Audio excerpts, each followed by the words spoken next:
CAA के संबंध में कुछ लोग मध्य प्रदेश के राजगढ़ में प्रदर्शन निकाल रहे थे, जिसमें से ज्यादातर लोगों ने अपने हाथ में तिरंगा रखा हुआ था। पुलिस ने इस मौके पर बल का प्रयोग किया और इस बीच एक अधिकारी ने प्रदर्शनकारियों के साथ हाथापाई की। बदले में महिला अधिकारी के बाल खींचकर उन्हें प्रताड़ित करने की कोशिश की गई। अब इस पूरे मुद्दे पर जबरदस्त राजनीति हो रही है। कोई कह रहा है कि तिरंगा थामे व्यक्ति को मारना क्या अपने आप में सही था। ज्यादातर लोग ये पूछ रहे हैं कि महिला अधिकारी का बाल खींचकर क्या उन्हें प्रताड़ित करना अपने आप में ज्यादा सही था। कुल मिलाकर देखा जाए तो इस पर जबरदस्त राजनीति हो रही है।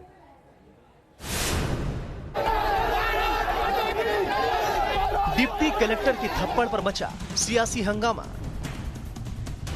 हाथों में तिरंगा और जुबां पर भारत माता के जयकारे।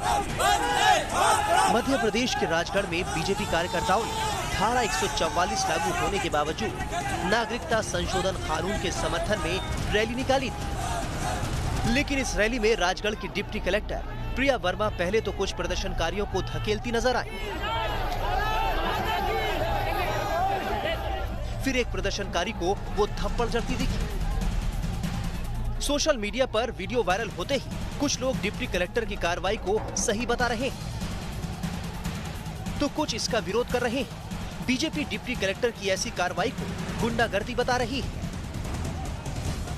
लेकिन इसी के साथ एक और वायरल वीडियो में प्रिया वर्मा के अलावा एक और महिला प्रदर्शनकारियों से उलझती हुई नजर आ रही है।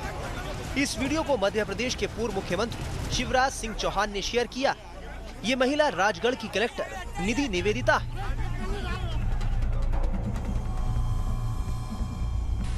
इससे पहले निधि निवेदिता सिंगरौली जिले में जिला पंचायत सीईओ के पद पर पदस्थ। तब उन्होंने काम में अनियमितता पाए जाने के आरोप में सरपंच और सेक्रेटरी को सरेआम उठक बैठक कराई थी। हालांकि प्रदेश के पूर्व मुख्यमंत्री शिवराज सिंह चौहान ने ट्वीट कर सवाल उठाया है कि कलेक्टर मैडम, आप ये बताइए कि कानून की कौन सी किताब आपने पढ़ी जिसमें शांतिपूर्ण प्रदर्शन कर रहे नागरिकों को पीटने और घसीटने का अधिकार आपको मिला। इस विवाद के बाद बीजेपी 22 तारीख को राजगढ़ में अधिकारियों की ऐसी कार्रवाई के खिलाफ प्रदर्शन करने वाली है। प्रदर्शनकारियों की गलती क्या थी? वो कानून का समर्थन कर रहे थे, वो सीएए का समर्थन कर रहे थे, वो संविधान का समर्थन कर रहे थे। और जो संविधान का समर्थन करेगा उन्हें मिलेंगे थप्पड़, और जो संविधान का विरोध कर रहा है भोपाल में, इंदौर में और बाकी जगह, उनको बिरयानी खिला रही है सरकार। क्या ये अंग्रेजों की सरकार है? तुष्टीकरण की हद होती है। और जिस प्रकार से कलेक्टर ने और एसडीएम ने कानून को अपने हाथ में लिया, ये सहनीय नहीं है। फिलहाल मध्य प्रदेश के राजगढ़ में बीजेपी कार्यकर्ताओं पर एफआईआर दर्ज की गई। पुलिस ने 124 लोगों के खिलाफ एफआईआर दर्ज की। पुलिस का कहना है कि अब तक करीब 17 लोगों की गिरफ्तारी भी हो चुकी। Team news nation. बीते 40 दिनों से पूरे देश में और खास करके उत्तर भारत में जिस तरह की कड़ाके की ठंड है, उसने आज हर हिंदुस्तानी को यह सोचने के लिए मजबूर कर दिया है कि भाई हो क्या रहा है। जरा आप सोचिए, मुंबई में रात का तापमान 10 डिग्री आंका जा रहा है और यह अपने आप में बताता है कि पर्वतीय क्षेत्रों में कितनी जबरदस्त बर्फबारी हो रही है। आपको ये तस्वीरें दिखाते हैं। हाड़ कांपाने वाली इस ठंड ने लोगों की अब कमर तोड़नी शुरू कर दी है।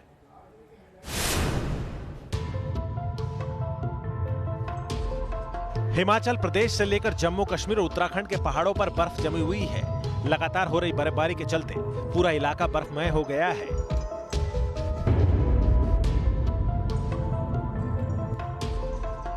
जहां तक नजर जा रही है, बर्फ ने अपना कब्जा जमा रखा है। जमीन पर कई फीट बर्फ जमी हुई है। ये तस्वीरें उत्तराखंड के उत्तरकाशी की है। यहाँ लगातार बर्फबारी होने से पहाड़ों ने सफेदी की चादर ओढ़ ली है। यहाँ का नजारा मन को सुकून दे रहा है, लेकिन बर्फबारी के चलते सर्दी अपने चरम पर है और रास्ते बंद होने से लोगों को परेशानी भी हो रही है। उत्तराखंड के ही चमोली की तस्वीरों को देखकर लगेगा कि धरती पर जन्नत उतर आई है, क्योंकि क्या सड़क, क्या मकान और क्या पेड़, सब कुछ बर्फ के आगोश में समा गए हैं। हरे भरे पेड़ों पर बर्फ जमी होने से सफेदी की चमक बिखरी दिख रही है। जनवरी में यहाँ काफी बर्फ गिरी है, जिससे बड़ी तादाद में सैलानी यहाँ खींचे चले आ रहे हैं। रुद्रप्रयाग में भी बर्फबारी के बाद पहाड़ों की तस्वीर बदल गई है। कभी काले दिखने वाले पहाड़ अब बर्फीली फिजाओं का एहसास करवा रहे हैं। पिछले काफी दिनों से स्नोफॉल होने से इन पहाड़ियों पर कई फीट बर्फ जमी हुई है और लगातार बर्फबारी हो रही है, जिससे लोगों को परेशानी भी हो रही है। हिमाचल प्रदेश के पहाड़ भी सफेदी की चादर में लिपट गए हैं। ये तस्वीरें कुल्लू की है। यहाँ दिन में धूप खिली रहती है, जिससे यहाँ की तस्वीर काफी खुशनुमा लग रही है। वहीं कुछ लोगों के लिए बर्फबारी परेशानी का सबब भी बन रही है।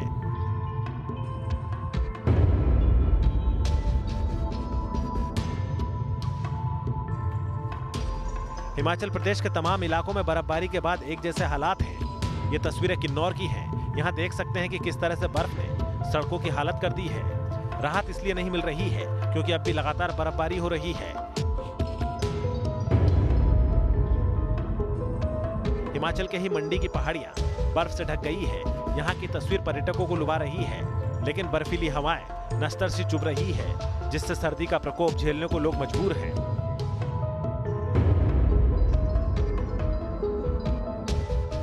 पहाड़ों पर बर्फबारी से हाल बेहाल है, तो मैदानी इलाकों में शीतलहर का अटैक जारी है। दिल्ली एनसीआर समेत पूरे उत्तर भारत में हाड़ कपा देने वाली सर्दी का सितम जारी है। Team news nation. अगर देश में यह हाल है तो अंतर्राष्ट्रीय स्तर पर क्या होगा?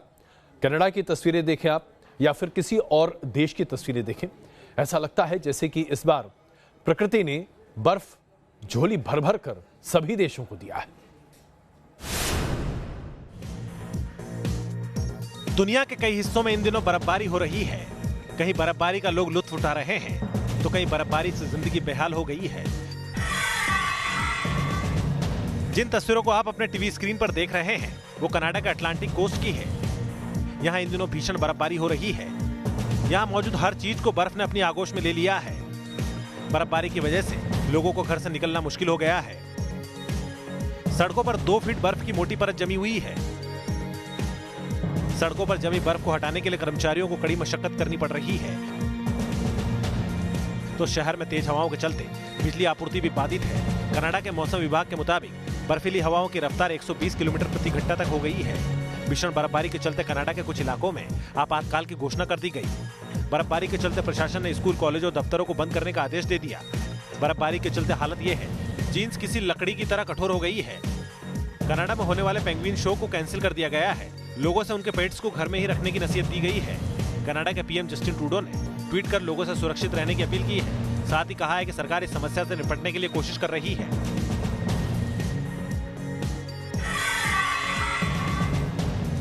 नेपाल में भी बर्फबारी के चलते हर जगह बर्फ की मोटी चादर बिछ गई, लेकिन नेपाल में एवलांच की वजह से अभी भी 7 लोग लापता बताए जा रहे हैं। हालांकि नेपाल में हिमस्खलन की वजह से फंसे लोगों को बचाने के लिए दोबारा से रेस्क्यू ऑपरेशन चलाया जा रहा है।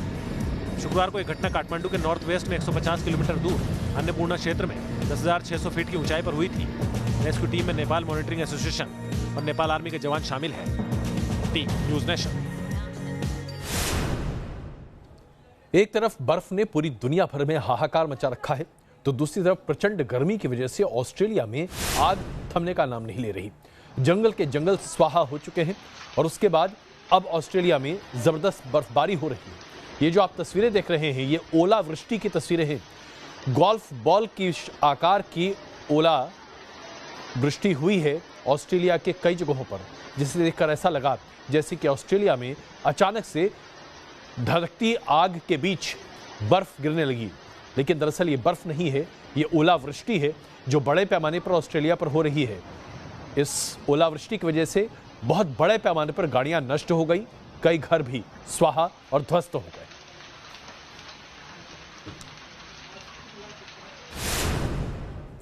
आर्थिक बदहाली कुछ देशों के लिए इतनी ज्यादा मुश्किलें पैदा कर रही है कि लेबनान जैसे देश त्राहिमाम कर रहे हैं। जनता सड़कों पर है, विरोध करती है। लाखों की संख्या में लेबनान की सड़कों पर लोग उतरकर सरकार से सवाल पूछ रहे हैं, आखिरकार कब तक बेरोजगारी का जुल्म झेलते रहेंगे लोग।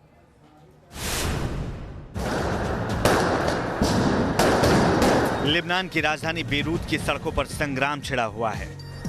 एक तरफ प्रदर्शनकारी डटे हुए हैं, तो दूसरी तरफ सुरक्षा बल के जवान हैं।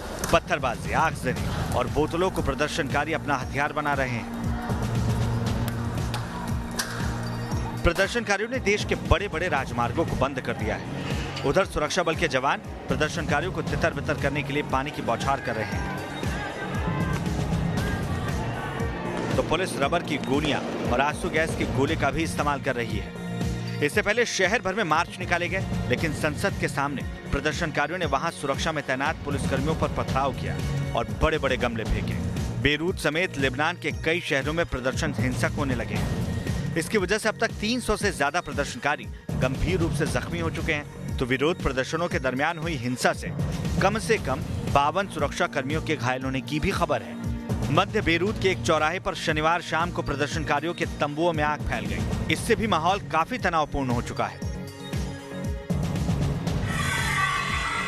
लेबनान में पिछले साल अक्टूबर से ही लोग सरकार के खिलाफ प्रदर्शन कर रहे हैं। प्रदर्शनकारी देश के खराब होते अर्थव्यवस्था को लेकर मौजूदा सरकार को बर्खास्त करने की मांग पर अड़े हुए हैं। प्रदर्शनकारियों की मांग है कि नई सरकार में सभी राजनीतिक दलों को छोड़कर स्वतंत्र विशेषज्ञों को शामिल किया जाए।